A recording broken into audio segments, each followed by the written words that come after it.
Islandia, la tierra de hielo y fuego, es un lienzo donde las fuerzas geológicas más primarias del mundo pintan paisajes de una belleza cruda y extraordinaria. Es una isla que todavía está en proceso de creación, un laboratorio natural donde podemos presenciar el poder de los volcanes, los glaciares y el agua en una danza constante. En el este de esta isla, lejos de las rutas más transitadas, se esconde un tesoro geológico que parece sacado de otro mundo, una cascada enmarcada por una arquitectura natural tan perfecta que desafía la imaginación. Su nombre es Litlainsfoss. A primera vista, podría parecer solo otra de las innumerables cascadas de Islandia, pero al observarla de cerca, se revela su verdadera naturaleza. No es solo el agua lo que impresiona, sino el pedestal sobre el que cae. Gigantescas columnas de basalto, curvas y majestuosas, se alzan como los tubos de un órgano colosal, creando un anfiteatro de piedra para el torrente de agua. Hoy, vamos a explorar este monumento a la geología, a descifrar el código de sus piedras y a entender las fuerzas volcánicas que le dieron forma. Para encontrar Litlainsfoss, debemos viajar al valle de Fljótsdalur, en el este de Islandia. A través de este valle fluye el río Lagarfljót, que en realidad es un lago largo y estrecho. La cascada no se encuentra en el río principal, sino en uno de sus afluentes, un arroyo llamado Hengifossa. Este arroyo es famoso en la región porque alberga no una, sino dos cascadas espectaculares en su recorrido por el cañón. La más alta y conocida es Hengifoss, pero para llegar a ella, la naturaleza nos presenta primero a su hermana menor, la igualmente maravillosa, Litlainsfoss. La caminata hacia estas cascadas es una lección de geología en sí misma. A medida que ascendemos por el sendero, las paredes del cañón comienzan a revelar capas de roca de diferentes colores, un registro de erupciones volcánicas separadas por miles de años. Pero nada te prepara para el momento en que Litlainsfoss aparece a la vista. El agua del arroyo Hengifossa se precipita en dos niveles, cayendo un total de unos 30 a 35 metros. Pero lo que detiene la mirada y acelera el pulso son las columnas que la rodean. Estamos hablando de algunas de las columnas de basalto más grandes y perfectamente formadas de toda Islandia. Estas estructuras, conocidas como columnas basálticas, son un fenómeno geológico que ocurre cuando un flujo de lava espesa se enfría lentamente. Imaginemos un vasto río de lava, con temperaturas superiores a los 1000 grados Celsius, fluyendo y estancándose en un área. A medida que la superficie de esta lava se enfría al entrar en contacto con el aire o el agua, comienza a solidificarse y a contraerse. La contracción ejerce una tensión inmensa sobre la roca en proceso de enfriamiento. Para aliviar esta tensión, la roca se fractura. Y aquí es donde ocurre la magia geométrica. La forma más eficiente para que una superficie se contraiga y alivie la tensión de manera uniforme es formando una red de grietas hexagonales. Estas fracturas comienzan en la superficie enfriada y se propagan lentamente hacia abajo, a medida que el resto de la lava pierde calor. El resultado es un conjunto de prismas o columnas, increíblemente regulares, que se extienden a lo largo de todo el espesor del flujo de lava. Aunque la mayoría de las columnas son hexagonales, también se pueden encontrar columnas con 5, 7 u 8 lados. En Litlainsfoss, estas columnas alcanzan longitudes asombrosas, algunas de hasta 15 metros de largo. Pero lo que las hace aún más especiales es su curvatura.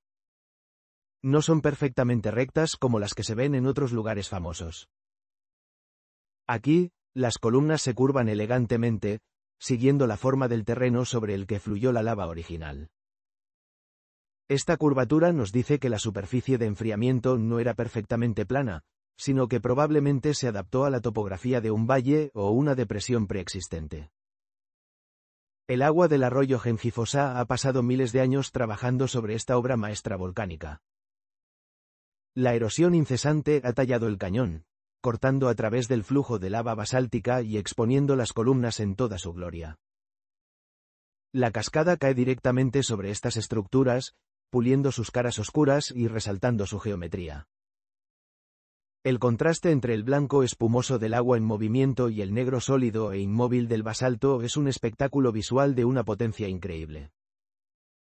El entorno de Litleinsfoss, aunque dominado por la roca, está lleno de una vida tenaz. Durante los cortos meses de verano, el paisaje se transforma. Musgos de un verde vibrante se aferran a las rocas cerca de la cascada, alimentados por la niebla constante. Pequeñas flores árticas y pastos resistentes encuentran un hueco en las grietas del suelo, añadiendo toques de color a la paleta de grises y negros. La vegetación en esta parte de Islandia es generalmente baja y escasa, dominada por especies adaptadas a los vientos fuertes y a un período de crecimiento corto. Sin embargo, el Valle de Fljótsdalur es conocido por ser una de las pocas áreas en Islandia con bosques, principalmente de abedules y coníferas plantadas. Aunque el entorno inmediato de la cascada es rocoso, estos focos de vegetación en el valle sustentan una variedad de vida. En cuanto a la fauna, la zona es principalmente un dominio de las aves. Especies como el zarapito trinador, el chorlito dorado europeo y la perdiz nival se pueden encontrar en las laderas y mesetas circundantes. Estas aves han evolucionado para anidar en el suelo, camuflándose perfectamente con el entorno. El propio arroyo Hengifossá, con sus aguas frías y oxigenadas, puede albergar pequeñas poblaciones de trucha alpina, un pez increíblemente resistente capaz de sobrevivir en las duras condiciones de los ríos islandeses. No hay grandes mamíferos terrestres nativos en Islandia aparte del zorro ártico, un depredador esquivo y perfectamente adaptado a este paisaje. La existencia de Litleinsfoss y la vida que habita aquí, está intrínsecamente ligada a la de su vecina aguas arriba, Hengifoss. Si continuamos la caminata, encontramos esta cascada aún más alta, con una caída de 128 metros. Hengifoss es famosa por las capas de arcilla roja intercaladas entre los flujos de lava basáltica en sus acantilados. Estas capas rojas son fósiles de suelos antiguos, formados durante períodos más cálidos entre erupciones volcánicas. La relación entre ambas cascadas es la de un sistema fluvial en plena faena erosiva. El arroyo Hengifossá se está cortando activamente hacia atrás, erosionando la meseta a través de la cual fluye. Este proceso, conocido como erosión remontante, es el que ha formado el cañón y ha expuesto las formaciones geológicas que hacen tan especiales a Litleinsfoss y Hengifoss. Cada año, con cada deshielo primaveral y cada inundación, el arroyo arrastra sedimentos y rocas, profundizando lentamente su cauce y revelando más secretos geológicos. Por lo tanto, Litleinsfoss no es una estructura estática. Es un sistema dinámico. El agua que vemos caer hoy es la misma fuerza que expuso las columnas de basalto a lo largo de eones. Y seguirá cambiando, muy lentamente, a lo largo de miles de años. La cascada podría retroceder gradualmente, y la forma del cañón seguirá evolucionando. Observar Litleinsfoss es como tener una ventana directa a la mecánica interna de un flujo de lava. La regularidad de las columnas nos habla de un proceso de enfriamiento notablemente estable y uniforme. La escala de estas columnas nos da una idea del volumen y la profundidad del flujo de lava original que cubrió esta región hace millones de años, durante el período terciario. La experiencia de estar frente a Litleinsfoss es una lección de humildad. Nos encontramos ante una estructura que fue creada por temperaturas que apenas podemos concebir y a lo largo de un periodo de tiempo que desafía nuestra percepción cotidiana. Las fuerzas que doblaron estas columnas y el agua que las reveló operan en una escala de tiempo geológica, indiferente a la vida humana. Así que la próxima vez que vean una simple roca volcánica, recuerden la historia de Litleinsfoss. Recuerden que dentro de esa roca puede esconderse una estructura cristalina de una belleza y regularidad asombrosas, esperando a que la fuerza paciente del agua la revele al mundo. Esta cascada no es solo un destino, es una página abierta en el gran libro de la historia de la Tierra, que nos cuenta una historia de fuego, hielo y tiempo. La geometría de Litleinsfoss es un recordatorio de que nuestro mundo es el mejor arquitecto. ¿Qué te ha parecido más maravilloso? ¿La forma hexagonal de las columnas o su increíble curvatura? En las vastas y ondulantes colinas del sureste del estado de Washington, en los Estados Unidos, el paisaje se extiende en una paleta de colores ocres y dorados que parece infinita. Es una región conocida como Palus, una tierra moldeada por fuerzas antiguas y cataclísmicas. Pero en medio de esta serenidad agrícola, la tierra se abre de repente, revelando una cicatriz espectacular, un cañón profundo y escarpado donde la naturaleza desata uno de sus espectáculos más impresionantes, la cascada Palus. El verdadero arquitecto de la cascada y su cañón fue el agua, pero no la cantidad de agua que vemos hoy. Al final de la última edad de hielo, hace unos 18.000 y 13.000 años, un enorme lóbulo del manto de hielo de la cordillera se extendió hacia el sur, bloqueando el río Clark Fork en el actual estado de Montana. Este bloqueo de hielo, de cientos de metros de altura, actuó como una presa natural, creando detrás de sí un lago gigantesco, el lago glacial Missoula. Este lago contenía un volumen de agua asombroso, más que la suma de los lagos Erie y Ontario actuales. Y la presa que lo contenía no era de roca sólida, sino de hielo. Periódicamente, la inmensa presión del agua lograba levantar la presa de hielo, provocando su colapso catastrófico. Imaginen esto: un volumen de agua de miles de kilómetros cúbicos liberado en cuestión de días. Una inundación de proporciones épicas, con un caudal estimado 10 veces superior al de todos los ríos del mundo combinados, rugiendo a través de Idaho, Washington y Oregón a velocidades que podrían haber superado los 100 kilómetros por hora. Estas no fueron inundaciones lentas y progresivas, fueron tsunamis de agua dulce que barrieron el paisaje. Este evento, conocido como las inundaciones de Missoula, no ocurrió solo una vez.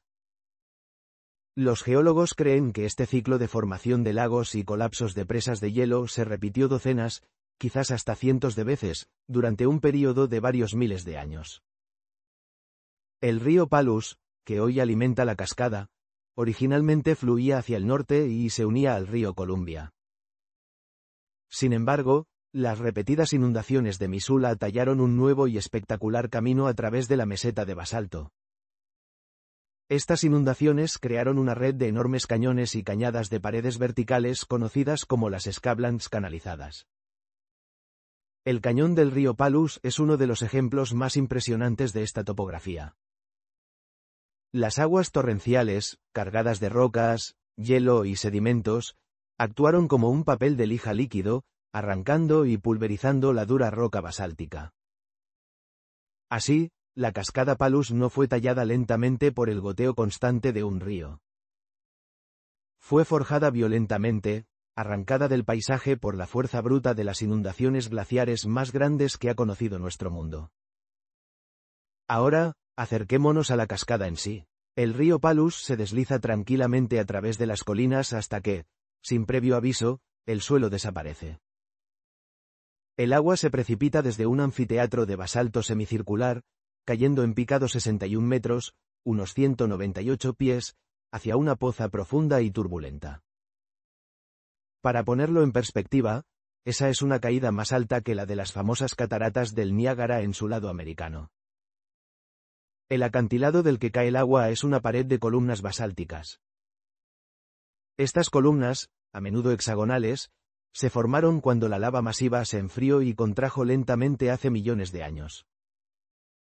Las inundaciones posteriores expusieron estas estructuras, creando el aspecto de un gigantesco órgano de tubos de piedra. El poder del agua es evidente. Dependiendo de la estación, el caudal del río Palus varía enormemente. En la primavera, con el deshielo, la cascada se transforma en un torrente furioso y atronador, lanzando una nube constante de niebla que nutre los musgos y líquenes que se aferran a las paredes del cañón. En los meses más secos del verano, el caudal disminuye, revelando más detalles de la roca desnuda y la estructura del acantilado. La fuerza de la caída ha excavado una profunda poza en la base, y desde allí, el río continúa su viaje a través del sinuoso cañón Palus. Las paredes del cañón se elevan hasta 120 metros sobre el río, mostrando capas y capas de flujos de lava basáltica, un libro de historia geológica abierto para quien sepa leerlo. Observar el cañón es maravilloso. No sigue un camino recto, sino que serpentea y se retuerce. Estas curvas no son aleatorias. Fueron talladas por los vórtices y remolinos gigantescos que se formaron dentro de las inundaciones de Missoula. La energía era tan inmensa que el agua no fluía, sino que hervía y giraba, arrancando trozos enteros de la meseta. El entorno que rodea la cascada Palus puede parecer árido a primera vista, pero es un ecosistema sorprendentemente resistente y diverso. Es un paisaje de estepa arbustiva, dominado por pastos y artemisa. Estas plantas están adaptadas a veranos calurosos y secos e inviernos fríos. La presencia constante de agua y la niebla generada por la cascada crean microclimas únicos en las paredes del cañón. Aquí, en las grietas y repisas protegidas del sol abrasador, prosperan helechos, musgos y flores silvestres que no se encuentran en las llanuras circundantes. Es un oasis vertical de verdor en medio de un paisaje semiárido. Este entorno atrae a una variedad de vida animal. Las marmotas de vientre amarillo son residentes comunes, a menudo vistos tomando el sol en las rocas basálticas. Sus agudos silbidos de alarma a menudo resuenan por el cañón. En las laderas, es posible observar ciervos, mulos y coyotes. El cañón también es un paraíso para las aves. Las paredes escarpadas proporcionan sitios de anidación ideales para aves rapaces como el halcón peregrino, el cernícalo americano y varias especies de águilas. Los vencejos de Baus sobrevuelan el borde del cañón, cazando insectos en el aire, mientras que los cañones rocosos son el hogar del chuchar, una especie de perdiz, y el avión roquero. El sonido del agua se mezcla con el canto de estas aves, creando una banda sonora natural única. En las aguas del río Palus, a pesar de su turbulencia, también hay vida. Peces como la trucha arcoíris y el lechón del Columbia se han adaptado a este entorno dinámico. Una de las características más interesantes de la cascada es su aislamiento. La caída de 61 metros es una barrera natural infranqueable para los peces migratorios, como el salmón. Esto significa que las poblaciones de peces por encima y por debajo de la cascada han estado genéticamente aisladas durante miles de años, desde que las inundaciones crearon esta barrera. Este aislamiento ofrece a los científicos una oportunidad única para estudiar la evolución en acción, observando cómo estas poblaciones de peces se han adaptado y diferenciado a lo largo del tiempo en sus respectivos hábitats. Además de la vida que posee, la cascada Palus es una experiencia que cambia con las estaciones. En invierno, el frío puede congelar partes de la cascada, creando esculturas de hielo espectaculares y un silencio inquietante, roto solo por el crujido del hielo y el fluir del agua bajo la superficie. La primavera trae el deshielo y el máximo caudal. La cascada ruge con una fuerza ensordecedora, y las laderas del cañón explotan en un tapiz de flores silvestres de colores vibrantes. Es una época de renacimiento y poder desenfrenado. El verano seca las colinas circundantes, convirtiéndolas en un mar dorado. El caudal de la cascada disminuye, pero el cielo despejado y las largas horas de luz ofrecen vistas espectaculares del cañón y su geología. El otoño trae de vuelta colores más suaves al paisaje y una sensación de tranquilidad. El aire es fresco y el sol bajo proyecta largas sombras que acentúan la profundidad y la textura de las paredes del cañón. La próxima vez que vean un río serpenteando pacíficamente, recuerden la historia de la cascada Palus. Recuerden que, bajo la superficie de nuestro mundo, yacen historias de cataclismos, de inundaciones que abarcaron continentes y de una fuerza natural tan inmensa que pudo desviar ríos y arrancar cañones de la piedra. Este lugar no es solo agua cayendo por un precipicio, es el eco rugiente de la edad de hielo, resonando a través de los milenios. La historia de la cascada Palus es una prueba increíble del poder que encierra la naturaleza. ¿Conoces algún otro lugar forjado por un evento geológico tan extremo? Cuéntanos en los comentarios. Y si te fascina la naturaleza tanto como a nosotros, suscríbete y activa la campanita para no perderte ninguna de nuestras próximas aventuras. Hasta la próxima exploración. Sus espectáculos más impresionantes, la cascada Palus. Al final de la última edad de hielo, Hace unos 18.000 y 13.000 años, un enorme lóbulo del manto de hielo de la cordillera se extendió hacia el sur, bloqueando el río Clark Fork en el actual estado de Montana. Este bloqueo de hielo, de cientos de metros de altura, actuó como una presa natural, creando detrás de sí un lago gigantesco, el lago glacial Missoula. Este lago contenía un volumen de agua asombroso, más que la suma de los lagos Erie y Ontario actuales. Imaginen esto: un volumen de agua de miles de kilómetros cúbicos liberado en cuestión de días. Una inundación de proporciones épicas, con un caudal estimado 10 veces superior al de todos los ríos del mundo combinados, rugiendo a través de Idaho, Washington y Oregón a velocidades que podrían haber superado los 100 kilómetros por hora. Estas no fueron inundaciones lentas y progresivas, fueron tsunamis de agua dulce que barrieron el paisaje. Este evento, conocido como las inundaciones de Missoula, no ocurrió solo una vez. Miles de años. Sin embargo, las repetidas inundaciones de Missoula tallaron un nuevo y espectacular camino a través de la meseta de basalto. Estas inundaciones crearon una red de enormes cañones y cañadas de paredes verticales conocidas como las Scablands canalizadas. Fue forjada violentamente, arrancada del paisaje por la fuerza bruta de las inundaciones glaciares más grandes que ha conocido nuestro mundo. Ahora, acerquémonos a la cascada en sí. El río Palus se desliza tranquilamente a través de las colinas hasta que, sin previo aviso, el suelo desaparece. El agua se precipita desde un anfiteatro de basalto semicircular, cayendo en picado 61 metros, unos 198 pies, hacia una poza profunda y turbulenta. Para ponerlo en perspectiva, esa es una caída más alta que la de las famosas cataratas del Niágara en su lado americano. El acantilado del que cae el agua es una pared de columnas basálticas. Estas columnas, a menudo hexagonales, se formaron cuando la lava masiva se enfrió y contrajo lentamente hace millones de años. Las inundaciones posteriores expusieron estas estructuras, creando el aspecto de un gigantesco órgano de tubos de piedra.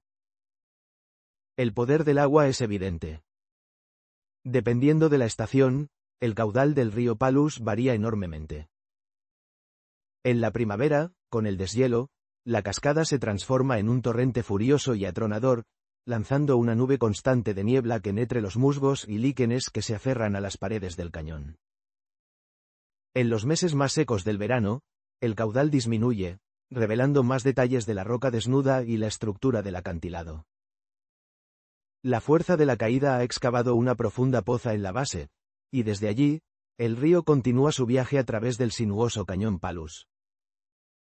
Las paredes del cañón se elevan hasta 120 metros sobre el río, mostrando capas y capas de flujos de lava basáltica, un libro de historia geológica abierto para quien sepa leerlo.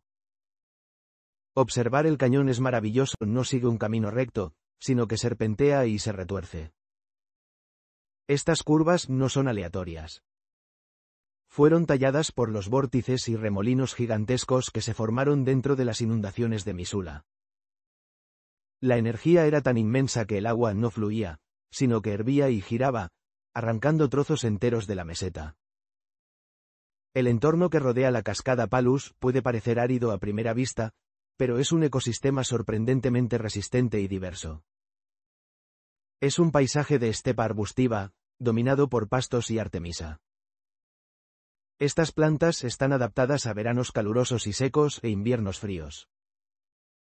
La presencia constante de agua y la niebla generada por la cascada crean microclimas únicos en las paredes del cañón. Aquí, en las grietas y repisas protegidas del sol abrasador, prosperan helechos, musgos y flores silvestres que no se encuentran en las llanuras circundantes. Es un oasis vertical de verdor en medio de un paisaje semiárido. Este entorno atrae a una variedad de vida animal. Las marmotas de vientre amarillo son residentes comunes, a menudo vistos tomando el sol en las rocas basálticas. Sus agudos silbidos de alarma a menudo resuenan por el cañón. En las laderas, es posible observar ciervos, mulos y coyotes. El cañón también es un paraíso para las aves. Las paredes escarpadas proporcionan sitios de anidación ideales para aves rapaces como el halcón peregrino, el cernícalo americano y varias especies de águilas. Los vencejos de Baus sobrevuelan el borde del cañón, cazando insectos en el aire, mientras que los cañones rocosos son el hogar del chuchar, una especie de perdiz, y el avión roquero. El sonido del agua se mezcla con el canto de estas aves, creando una banda sonora natural única. En las aguas del río Palus, a pesar de su turbulencia, también hay vida. Peces como la trucha arcoíris y el lechón del Columbia se han adaptado a este entorno dinámico. Una de las características más interesantes de la cascada es su aislamiento. La caída de 61 metros es una barrera natural infranqueable para los peces migratorios, como el salmón. Esto significa que las poblaciones de peces por encima y por debajo de la cascada han estado genéticamente aisladas durante miles de años, desde que las inundaciones crearon esta barrera. Este aislamiento ofrece a los científicos una oportunidad única para estudiar la evolución en acción, observando cómo estas poblaciones de peces se han adaptado y diferenciado a lo largo del tiempo en sus respectivos hábitats.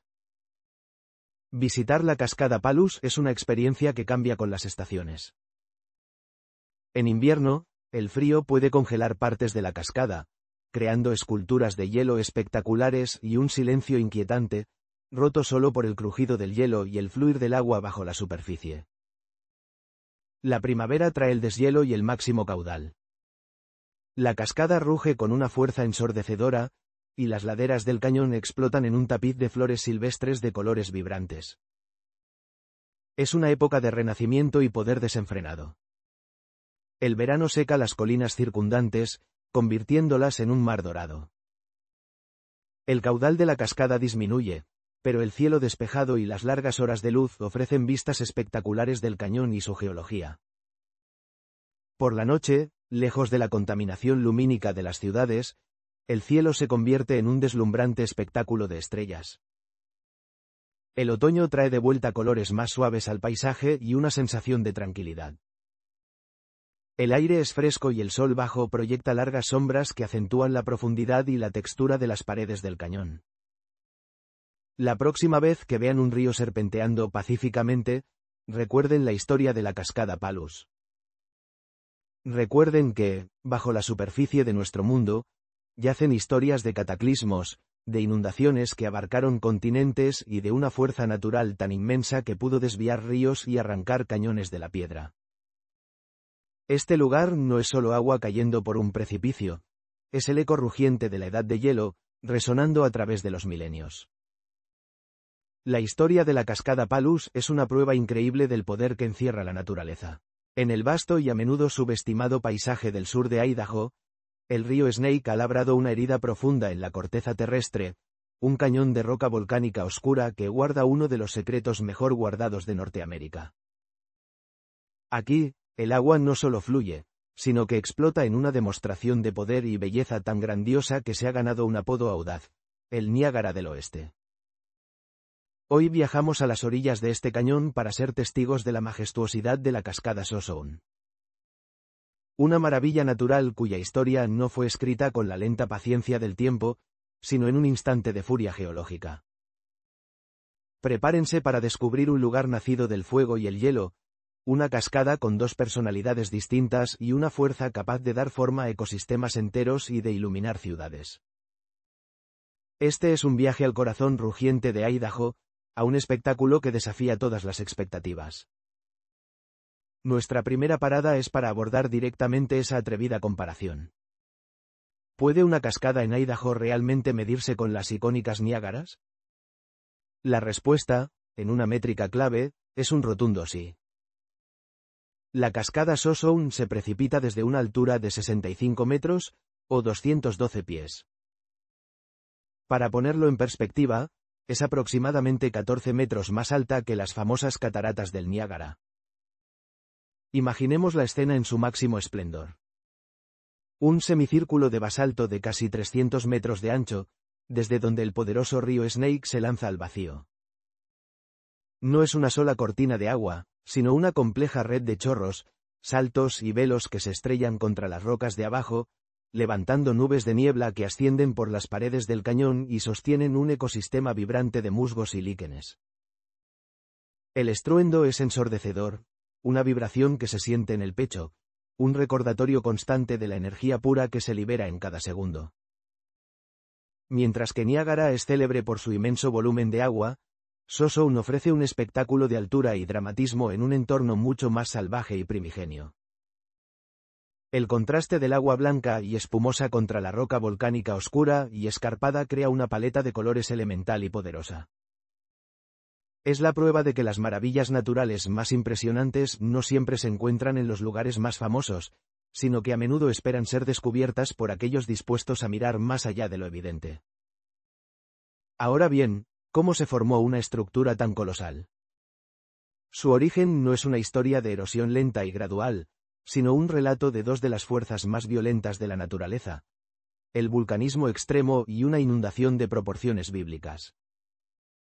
Esta es su segunda y más fascinante curiosidad. Primero, debemos entender el suelo sobre el que fluye el río. El cañón del río Snake es el resultado de millones de años de actividad volcánica. No se trata de un solo volcán, sino de una serie de masivas erupciones de lava basáltica que cubrieron la región con capa tras capa de roca oscura y densa. Este fundamento de fuego creó el escenario perfecto para el drama que estaba por venir. Avancemos rápidamente hasta el final de la última edad de hielo, hace unos 14,500 años. Gran parte del oeste de Estados Unidos estaba cubierta por un lago prehistórico gigantesco llamado Lago Bonneville, mucho más grande que cualquiera de los grandes lagos actuales. Este inmenso cuerpo de agua estaba contenido por presas naturales de roca y sedimentos. Pero un día, una de esas presas, en un lugar llamado Red Rock Pass, cedió. Lo que ocurrió a continuación es casi inimaginable. Un volumen de agua equivalente a varios lagos actuales se desató en una inundación cataclísmica. No fue una crecida, fue un tsunami terrestre. Un muro de agua de cientos de metros de altura se precipitó a través del sur de Idaho a una velocidad de más de 100 km por hora. Esta fuerza descomunal no erosionó el paisaje, lo arrancó de cuajo. La inundación de Bonneville despojó la tierra de sedimentos sueltos y desgajó bloques de basalto del tamaño de casas, esculpiendo la mayor parte del cañón del río Snake no en milenios, sino en cuestión de semanas. La cascada Sossoune no fue tallada lentamente, fue forjada en un instante de furia geológica, un monumento perdurable a una de las mayores inundaciones conocidas en la historia de la Tierra. Esta historia de poder nos lleva a nuestra tercera curiosidad. La cascada Sossoune tiene una doble personalidad, una transformación tan drástica que parece un lugar completamente diferente dependiendo de la época del año en que se visite. En la primavera, generalmente entre abril y mayo, Sossoune muestra su rostro más salvaje y poderoso. El deshielo de las vastas cuencas montañosas de las Rocosas alimenta al río Snake, hinchándolo hasta su máxima capacidad. Durante este período, el caudal es tan inmenso que la cascada se convierte en una cortina de agua casi ininterrumpida y atronadora que ocupa todo el ancho del acantilado. La niebla es tan densa que puede empapar a los espectadores a cientos de metros de distancia, y el rugido del agua ahoga cualquier otro sonido. Es la cascada en su forma más pura y abrumadora, la encarnación de la fuerza que talló el cañón. Sin embargo, a medida que avanza el verano y llega el otoño, la cascada experimenta una metamorfosis asombrosa. El caudal del río disminuye drásticamente. Esto se debe en parte a la reducción del deshielo, pero principalmente a un factor humano. Gran parte del agua del río Snake se desvía río arriba para irrigar las vastas tierras agrícolas que hacen de Idaho una potencia en la producción de alimentos. El resultado es que el Niágara del oeste se calma. La imponente cortina de agua se reduce a una serie de arroyos y chorros más delicados, revelando la intrincada y escarpada pared de roca que se esconde detrás. La cascada esquelética, aunque menos estruendosa, ofrece una belleza diferente, más arquitectónica, permitiendo apreciar la geología y la estructura del acantilado. Esta dualidad convierte a Sossoune no en una, sino en dos experiencias distintas, una de poder abrumador en primavera y otra de belleza estructural y serena en otoño. Finalmente, la inmensa energía de Sossoun no solo ha dado forma a la roca, sino que también ha sido aprovechada y ha creado barreras naturales. La cascada no es solo un espectáculo visual, es una central de energía y un punto de división ecológico. Desde principios del siglo XX, la fuerza de la caída del agua ha sido utilizada para generar electricidad. A los pies de la cascada se encuentra una planta hidroeléctrica que, aunque pequeña para los estándares modernos, fue una de las primeras en la región y jugó un papel crucial en el desarrollo de las comunidades cercanas. Es un claro ejemplo de cómo la ingeniería humana puede coexistir con una maravilla natural, convirtiendo la energía cinética del agua en la energía que alimenta hogares y negocios. Pero más allá de su utilidad para los humanos, la cascada es, ante todo, una formidable barrera natural. Para las especies acuáticas, los 65 metros de caída vertical son un obstáculo insuperable. Esto ha creado una división biológica fundamental en el ecosistema del río Snake. Especies de peces migratorios, como el salmón, que viajan miles de kilómetros desde el Océano Pacífico para desovar, pueden navegar por los ríos Columbia y el Bajo Snake, pero su viaje termina abruptamente aquí. La cascada Sossoun marca el límite norteño histórico de sus migraciones. Es un fin de la línea natural que ha definido durante milenios qué especies viven aguas arriba y cuáles viven aguas abajo, convirtiendo a la cascada en un guardián silencioso de la biodiversidad regional.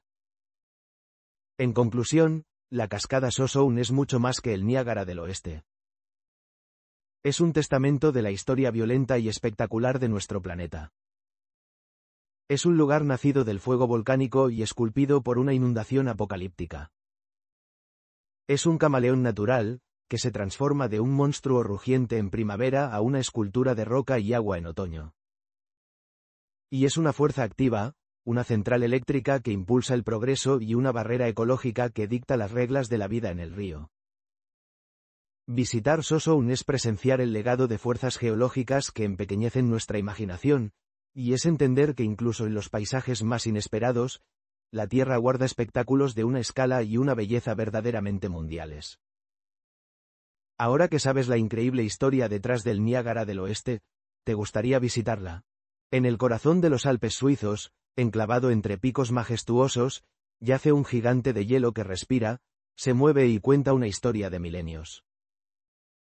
No es una simple masa congelada, es una fuerza de la naturaleza, una escultura viva y el punto de origen de uno de los ríos más importantes de Europa.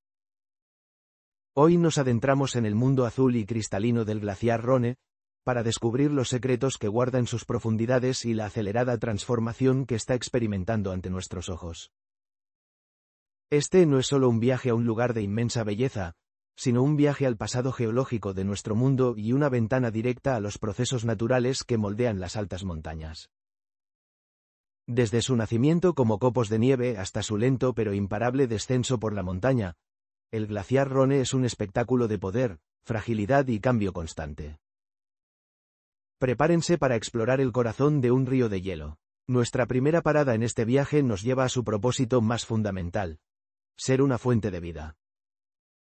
El glaciar Rhone es la cuna del río del mismo nombre, el Ródano. Imaginen la escena.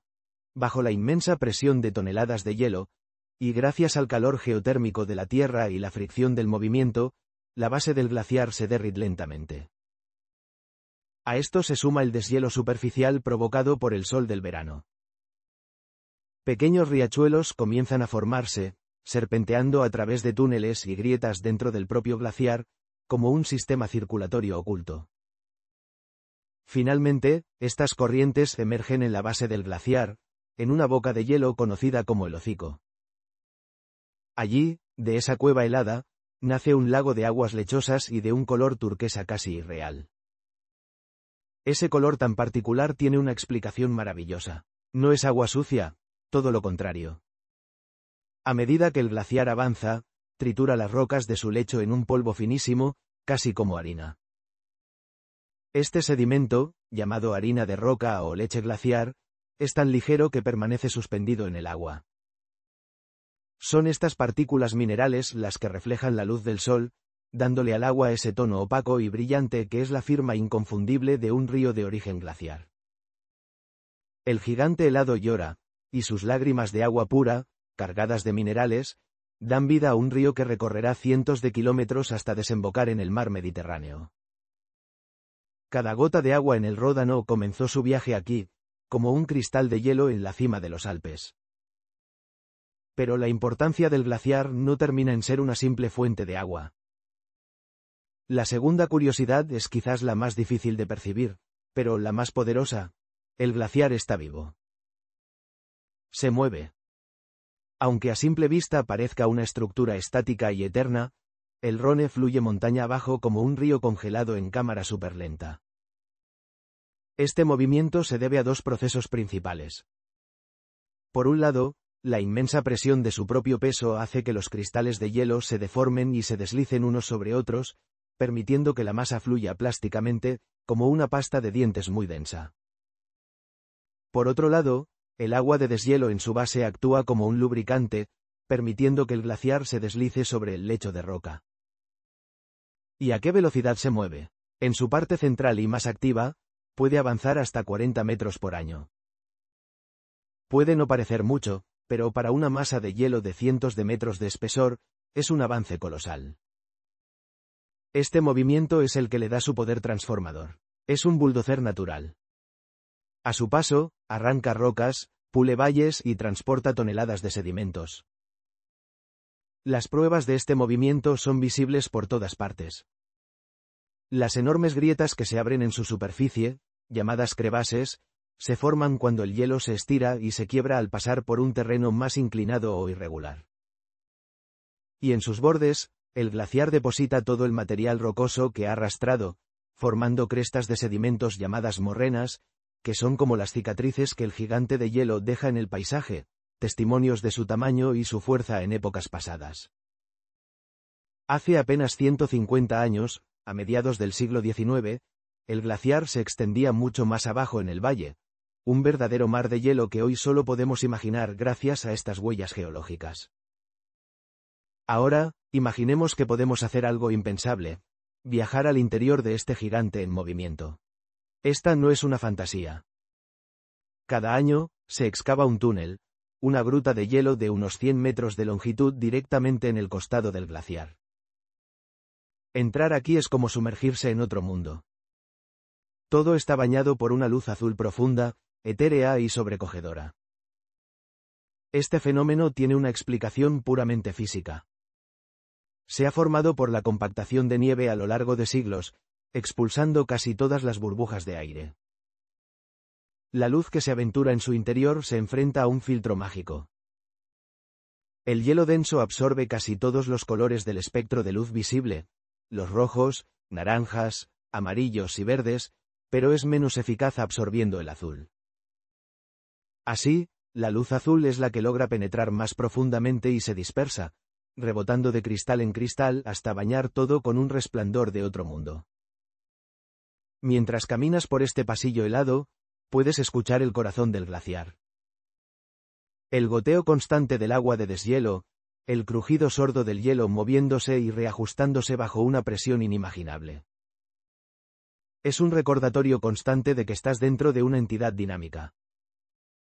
Pero esta experiencia es efímera.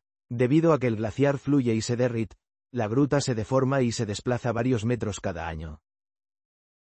Al final de cada temporada, la cueva de hielo es abandonada a su suerte, y a la primavera siguiente, se debe perforar una completamente nueva en una ubicación diferente. La gruta es, por tanto, el testimonio más íntimo y temporal de la vida y el movimiento del glaciar Rhône. Y esto nos lleva a la curiosidad más reciente y quizás más conmovedora sobre el glaciar, una que habla de su fragilidad. En las últimas décadas, el retroceso del Rhône se ha acelerado de forma dramática. El gigante está perdiendo masa a un ritmo alarmante, retrocediendo decenas de metros cada año y perdiendo varios metros de espesor solo en la temporada de verano. Para combatir este fenómeno, al menos en una pequeña y simbólica sección, se ha recurrido a una solución visualmente impactante. Cada primavera, una gran parte del glaciar cerca de la gruta de hielo es cubierta con enormes mantas blancas. No son mantas de tela común, sino un tipo de lona de vellón especial, de alta tecnología, diseñada para reflejar la radiación solar. El principio es simple pero efectivo. El hielo y la nieve son naturalmente reflectantes, pero a medida que se ensucian con polvo y sedimentos durante el verano, su superficie se oscurece y absorbe más calor, acelerando el deshielo. Estas mantas blancas actúan como un escudo. Reflejan hasta el 80% de la luz solar, evitando que esa energía se convierta en calor y derrita el hielo que hay debajo. Además, aíslan el hielo del aire más cálido. Los estudios han demostrado que este método puede reducir el deshielo estival en esa zona cubierta hasta en un 70%. Es un esfuerzo titánico y costoso, una forma de proteger al menos la parte más accesible y turística del glaciar. Ver al coloso de hielo arropado bajo estas sábanas protectoras es una imagen poderosa. Es el testimonio de un intento por preservar una maravilla natural, una lucha localizada contra un proceso a gran escala que está cambiando la faz de las montañas más altas del mundo. Desde el nacimiento de sus aguas lechosas, pasando por su lento pero imparable fluir que agrieta su propia superficie, hasta el viaje a su corazón de zafiro en la gruta de hielo, el Rhône nos muestra la majestuosidad de los procesos geológicos. Y en esas mantas blancas que lo cubren, vemos un reflejo de su vulnerabilidad actual. Observar el glaciar Rhône es ser testigo de la historia geológica en acción. En el corazón de los Alpes italianos, existe una cordillera tan única y espectacular que ha sido declarada Patrimonio de la Humanidad: las Dolomitas. Son montañas de picos afilados, paredes verticales y colores que cambian con la luz del día. Y escondido en las entrañas de este macizo rocoso, como una joya guardada en un cofre de piedra, se encuentra un lugar que desafía la imaginación: el lago Sorapis. Quienes lo han visto luchan por describirlo. Las fotografías parecen retocadas, los relatos suenan a exageración. Hablan de un color tan intenso, tan vibrante, que no parece pertenecer a este mundo. Un azul lechoso, casi opaco, que brilla con luz propia incluso en los días nublados. No es el azul profundo del océano, ni el transparente de un arroyo de montaña. Es algo completamente distinto. ¿Pero es real este color? ¿Y cuál es el secreto detrás de su increíble tonalidad? Hoy no solo responderemos a esa pregunta, sino que exploraremos las fuerzas geológicas, glaciares y biológicas que convergen para crear uno de los lagos más extraordinarios del mundo. Prepárense para un viaje a las alturas de los Dolomitas, para descubrir la magia del lago Sorapis. Nuestra primera y más importante curiosidad es, por supuesto, su color casi sobrenatural. Para entenderlo, debemos olvidarnos de las explicaciones habituales. El color del lago Sorapis no se debe a algas exóticas ni a un lecho de arena blanca. El secreto es mucho más sutil y maravilloso. Es una cuestión de física y geología en una escala diminuta. La respuesta se encuentra suspendida en el agua misma, en forma de un finísimo polvo mineral. Este polvo se conoce como harina de roca o limo glaciar. Proviene directamente del glaciar que se encuentra justo encima del lago, el glaciar de Sorapis. Durante miles de años, el inmenso peso y el lento pero imparable movimiento de este río de hielo ha estado triturando, moliendo y pulverizando la roca sobre la que se asienta. Este proceso de abrasión crea partículas de roca tan increíblemente finas que son más pequeñas que un grano de arena. Son como polvo. Cuando llega el deshielo en los meses más cálidos, el agua que fluye desde el glaciar arrastra consigo estas partículas microscópicas y las deposita en el lago. Aquí es donde ocurre la magia. Estas partículas son tan ligeras que no se hunden inmediatamente hasta el fondo, sino que permanecen suspendidas en el agua, creando una especie de emulsión natural. La luz del sol, que está compuesta por todos los colores del arco iris, entra en el agua. La mayoría de las longitudes de onda de la luz, como los rojos, naranjas y amarillos, son absorbidas por el agua. Sin embargo, las partículas de la harina de roca son del tamaño perfecto para dispersar las longitudes de onda azul y verde del espectro de luz de una manera muy eficiente. El resultado es que el agua no solo refleja el azul del cielo, sino que emite su propio color azul brillante desde dentro. La apariencia lechosa o turquesa opaco se debe precisamente a la densidad de estas partículas suspendidas. Es, en esencia, un polvo geológico que convierte un simple lago de montaña en una paleta de pintor. Ahora que entendemos el secreto del color, nuestra segunda curiosidad nos lleva a la fuente de todo, el corazón de hielo que da vida al lago. El lago Sorapis es un lago proglaciar, lo que significa que su existencia está intrínsecamente ligada al glaciar que le da su nombre y que se oculta en un circo rocoso justo por encima. Este glaciar no es solo el proveedor de la harina de roca, es la fuente principal de agua del lago. El lago no es alimentado por grandes ríos o manantiales subterráneos convencionales. Su pulso vital está dictado por las estaciones y la salud del glaciar. En primavera y verano, cuando las temperaturas aumentan, el glaciar se derrite a un ritmo mayor. El agua del deshielo, cargada con el polvo mineral, fluye por cascadas y arroyos invisibles bajo las rocas, llenando la cuenca del lago hasta su máximo nivel y dándole su color más intenso. En cambio, hacia el final del otoño y durante el invierno, el deshielo se detiene. El flujo de agua se reduce drásticamente, y el nivel del lago puede bajar de forma significativa, a veces revelando gran parte de sus orillas blancas, compuestas por el mismo sedimento que le da su color. Este ciclo anual convierte al lago en un organismo vivo y cambiante, un barómetro natural de los ritmos de la alta montaña. El glaciar es el corazón, y el flujo de agua lechosa es el pulso que mantiene vivo este ecosistema. Pero un lago, por muy espectacular que sea, no existe en el vacío. Esto nos lleva a nuestra tercera curiosidad, la cuna de piedra que lo alberga, la arquitectura geológica de los Dolomitas. Las montañas que rodean el lago Sorapis no son de granito o pizarra, como muchas otras cadenas montañosas.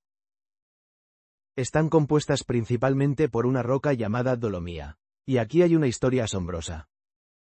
Hace aproximadamente 250 millones de años, esta región no era una imponente cadena montañosa, sino el fondo de un mar tropical y poco profundo llamado el Océano de Tetis. En estas aguas cálidas, prosperaron inmensos arrecifes de coral, algas y otros organismos marinos que construían sus esqueletos con carbonato de calcio. Con el tiempo, estos arrecifes fueron sepultados y, a través de un proceso químico que involucró al magnesio del agua de mar, el carbonato de calcio se transformó en dolomía. Millones de años después, la colisión de las placas tectónicas africana y europea empujó estos antiguos lechos marinos hacia el cielo, levantándolos a más de 3.000 metros de altura. El viento, el agua y, sobre todo, los glaciares, se encargaron de esculpir esta roca, creando las paredes verticales, las torres afiladas y los picos dentados que hoy definen el paisaje. El pico más famoso que vigila el lago es el Dito di Dio, el dedo de Dios, una aguja de roca que apunta directamente al cielo. Así que, cuando uno se sienta a la orilla del lago Sorapis, no solo está viendo un lago, está observando un antiguo arrecife de coral tropical, elevado a los cielos y coronado por un glaciar. Finalmente, nuestra cuarta curiosidad se centra en la vida que se aferra a este entorno aparentemente hostil. A casi 2.000 metros de altitud, la vida debe ser resistente y estar perfectamente adaptada. Debido a la gran cantidad de sedimentos minerales y a las bajas temperaturas, el lago en sí no alberga peces. Sus aguas son demasiado turbias y pobres en nutrientes para sustentar una vida acuática compleja. Sin embargo, sus orillas y las laderas circundantes son un hervidero de vida alpina. Durante el corto verano, las praderas explotan en un tapiz de flores silvestres, como la genciana, la soldanela alpina y, si se tiene suerte, la legendaria Edelweiss, la flor de las nieves, símbolo de las altas montañas. Bosques de pino cembro y alerce, árboles capaces de soportar inviernos extremos y fuertes vientos, marcan el límite arbóreo. Este es también el hogar de una fauna maravillosa.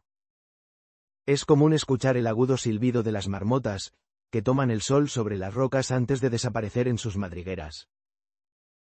Con paciencia, es posible avistar rebecos o gamuzas, ágiles antílopes de montaña que se mueven con una seguridad asombrosa por las cornisas más peligrosas. Y en los cielos, el águila real patrulla su territorio, buscando presas con su vista prodigiosa. Cada planta y cada animal es un testimonio de la increíble capacidad de la vida para prosperar en los límites de lo posible. El lago Sorapis es mucho más que una simple imagen hermosa. Es la confluencia perfecta de múltiples procesos naturales. Es el resultado de la geología a gran escala, con antiguos océanos convertidos en montañas. Es el producto de la glaciología, en la inmensidad del Océano Pacífico, a cientos de kilómetros de la costa mexicana, existe un archipiélago que ha sido llamado las Galápagos de Norteamérica. Un conjunto de islas volcánicas tan remotas y llenas de vida que parecen un mundo aparte, un reino gobernado por las fuerzas primigenias de la naturaleza. Hoy no viajaremos a todo el archipiélago, sino que centraremos nuestra atención en una de sus joyas más dramáticas y maravillosas, la isla San Benedicto. A primera vista, podría parecer un lugar inhóspito. Una imponente montaña de ceniza y lava que se eleva desde el azul profundo, con laderas áridas y una apariencia casi lunar. Pero esta isla es un testimonio viviente del poder de la destrucción y la asombrosa tenacidad de la vida. Es un lugar que fue borrado del mapa y renació de sus propias cenizas, para convertirse en el santuario de algunas de las criaturas más grandes y majestuosas de nuestro mundo. Nuestra primera parada en este viaje nos lleva a un evento que define la historia moderna de la isla. Nos transportamos al 1 de agosto de 1952. Hasta ese día, San Benedicto era una isla con dos picos prominentes, cubierta de vegetación y hogar de aves endémicas. Pero en las profundidades, las placas tectónicas se movían y la presión se acumulaba. Sin previo aviso, el suelo se fracturó y el mar comenzó a hervir. Desde una nueva fisura entre los dos picos antiguos, nació un volcán. Fue un nacimiento explosivo y violento. Una columna de ceniza y vapor se elevó a más de 8 kilómetros de altura, oscureciendo el sol. Durante 12 días, el volcán, que más tarde sería bautizado como Bárcena, creció a un ritmo asombroso, expulsando toneladas de material piroclástico. La erupción continuó durante meses. Flujos de lava viscosa se abrieron paso hacia el mar, creando nuevas extensiones de tierra y alterando para siempre la geografía de la isla.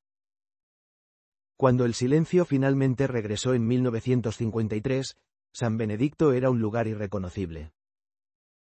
Toda la vida terrestre había sido aniquilada. Las plantas, los insectos y, trágicamente, una especie de ave endémica conocida como el chochín de San Benedicto, se extinguieron por completo, sepultados bajo una gruesa capa de ceniza y piedra pómez.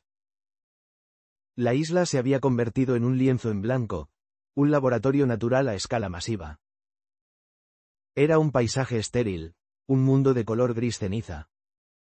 Pero esta aniquilación total fue, paradójicamente, el inicio de un nuevo capítulo. Mientras la superficie parecía muerta, bajo las olas que la rodeaban, la vida no solo continuaba, sino que prosperaba de una manera espectacular, preparando el escenario para el regreso de la vida a la Tierra y convirtiendo sus aguas en un imán para gigantes. Y es aquí donde encontramos nuestra segunda y quizás más famosa curiosidad. Las aguas de San Benedicto son el hogar de una de las congregaciones de mantarrayas gigantes oceánicas más impresionantes del mundo. Estas no son los pequeños rayas que podemos ver cerca de la costa. Estamos hablando de colosos pacíficos, cuya envergadura puede superar los 7 metros, el tamaño de un automóvil pequeño. ¿Qué atrae a estos magníficos animales a las costas de una isla volcánica remota? La respuesta se encuentra en su topografía submarina. Las laderas del volcán Bárcena no terminan en la orilla, sino que continúan bajo el agua, creando pináculos y arrecifes rocosos. Estos puntos elevados en el fondo marino actúan como estaciones de limpieza. Imaginen la escena. Una mantarraya gigante, moviendo sus aletas pectorales como si volara en una sinfonía silenciosa, se acerca lentamente a uno de estos pináculos rocosos.